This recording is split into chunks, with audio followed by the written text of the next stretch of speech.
International flights across the world and across the continents will eventually resume back to their full potential, but whenever they do, there will probably still be a critical missing link. Normally, there are transcontinental flights every single day that connect North America, Europe, Africa, and Australia to every other inhabited continent in the world. But there still isn't a single direct commercial flight being offered from Asia to South America. The first thing to look at in this video is the map projection that the author is using. We all know that the Mercator projection is the incorrect projection of the continents. Ever seen a map that looked like this before? How many of you have ever seen this map? Seen that map. Yeah. Isn't this the map that you use K through 16 in the United States of America? Now, folks, look at this map. According to your social studies teacher, what is the equator? Right An imaginary line where? Yeah. Around the center of the Earth. Then if this map is correct, then the equator must be here, and Chicago has a tropical climate. Now, folks, this is the map that we use in the schools. Look where the United States is, in the middle of the world, right? Now, here's the USSR, which is no more, of course, Mongolia, China, Africa, India, Pakistan, Afghanistan. Now, look over here. USSR, Mongolia, China, India, Pakistan, Afghanistan. Two Indias here. We have two Indias. Did you know that? Now, people, this is a flat-out lie. Look at the size of Greenland and the size of South America. According to your social studies teachers, what were continents? Largest land masses on the face of the Earth, right? Now, do you know the continents? Africa, Asia, Australia, Antarctica, Europe, North America, and South America. Did I say Greenland? Well, Greenland isn't a continent, but it's a huge landmass according to this map, right? The map is a flat-out lie, people. If you read the legend on the map, here it says, in fact, South America is actually 9 times larger than Greenland. Why are we changing maps?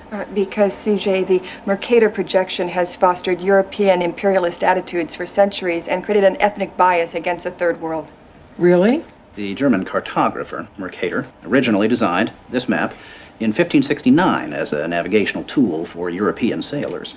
The map enlarges areas at the poles to create straight lines of constant bearing or geographic direction. So it makes it easier to cross an ocean. But Yes. it distorts the relative size of nations and continents. Are you saying the map is wrong?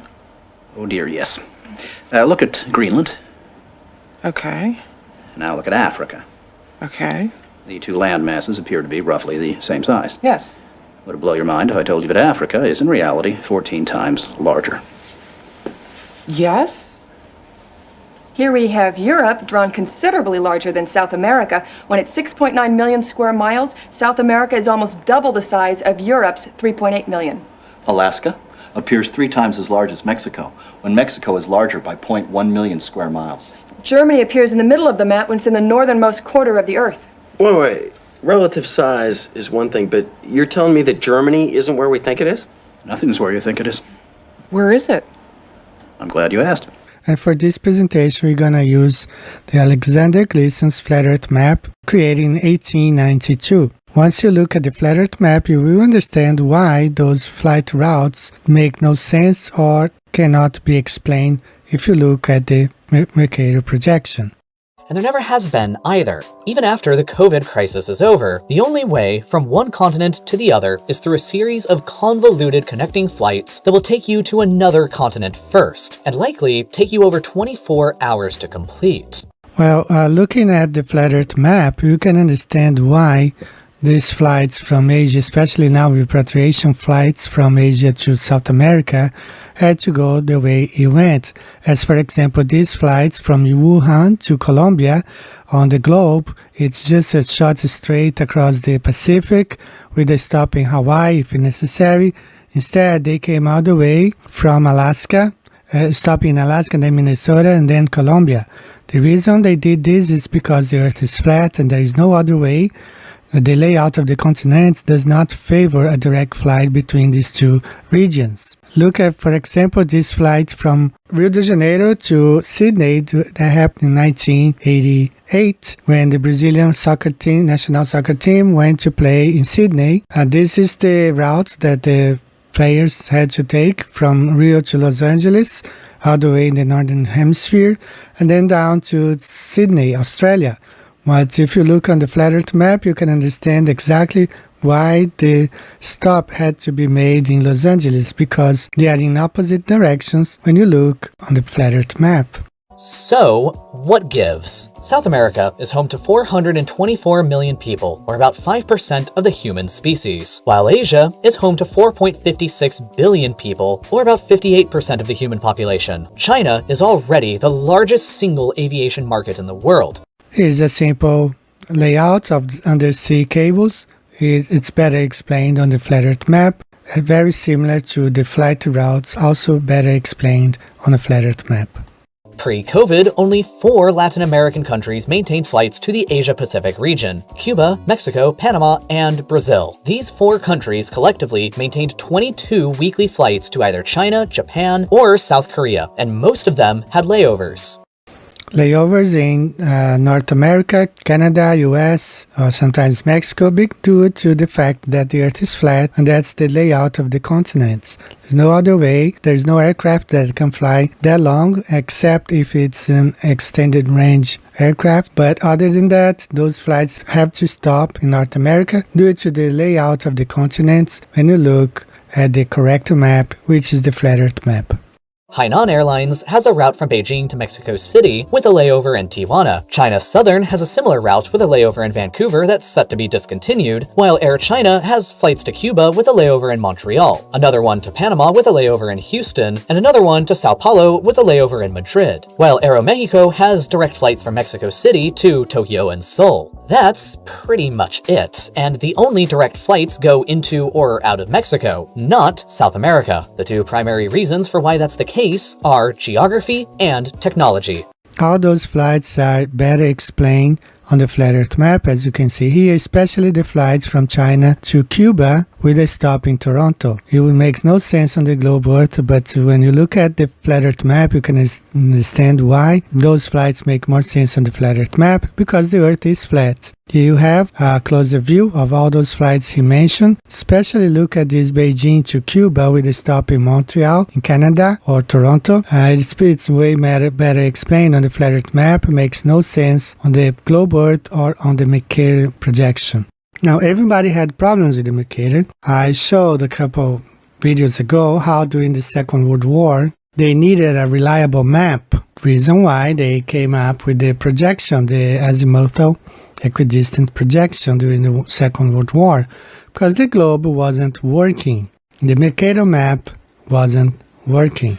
So they came up with several different printing of the flat Earth map during the Second World War, as we see here in this video.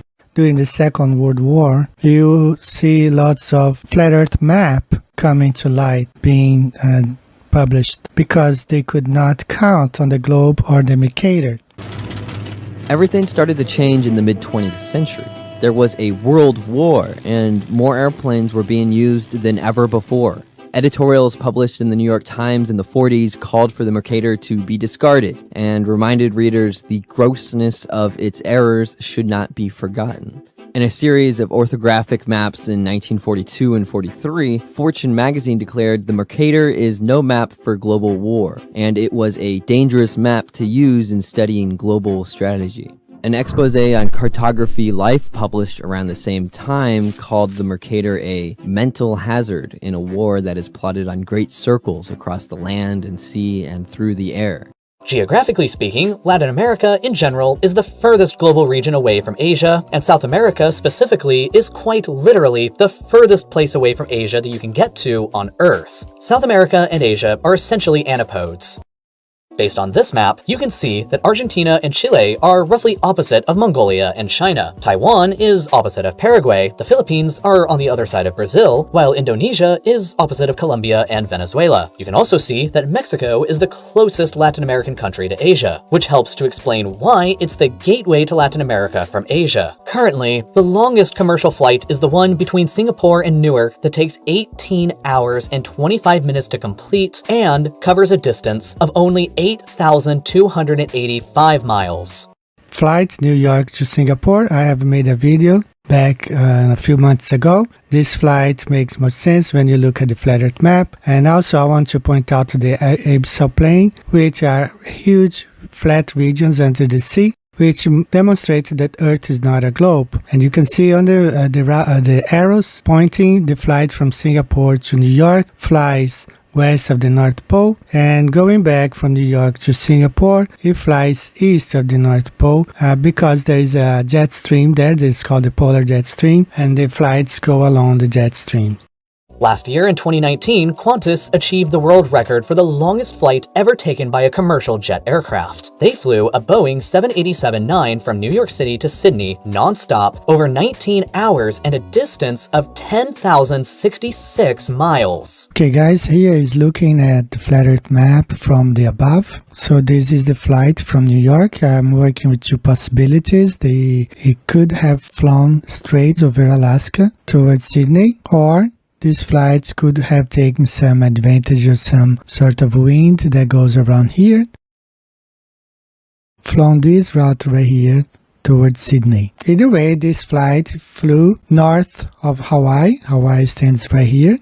Just as at least Quantis released a truthful flight plan showing the flights going north of Hawaii. So, and since the Earth is flat, there's no curvature, nowhere to be found. Ocean's floor is flat. There is only one way this flight could have taken place, going from New York to Sydney. It's either flew this blue line over Alaska, or the red one over the northwest coast of the US, probably taking advantage of jet stream, then toward Sydney. Here we see abyssal plains cover 79% of the ocean surface. 71% of Earth's surface is covered by water. So since the abyssal plains are basically flat land under the oceans, and the oceans cover 71% of Earth, so it's pretty much plain everywhere. And this sign here saying abyssal plains, abyssal plains, abyssal plains, and right here it's just like the professor from Yale University was explaining. There's a section of abyssal plain, a kind of flat-lying section. So now here's the whole world ocean, and the color scheme is not quantified on here, but I can tell you basically what's going on. All the deep blue is abyssal plain, about 5 kilometers deep. And you see it a lot of places.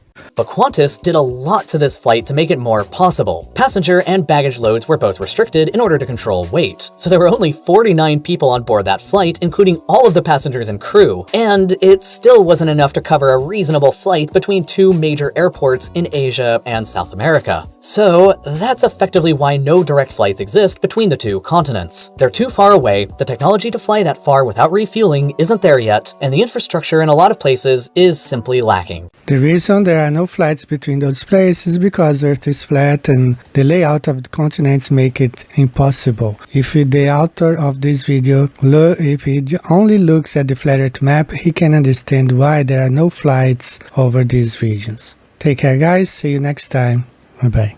What it is an airplane that shows what future air travel may look like. Yes, it's almost as wide as a football field is long with just one seat. But just as the Wright brothers couldn't carry passengers, Solar Impulse represents the first steps in solar-powered flight. And to prove its potential, they began flying it around the world, from Abu Dhabi last year, with stops in India and China, then across the vast Pacific. Remember, it has no fuel. It then was on to the United States, hopscotched across America, powered only by the sun. And now it has crossed its last ocean, the Atlantic. Not much further to go.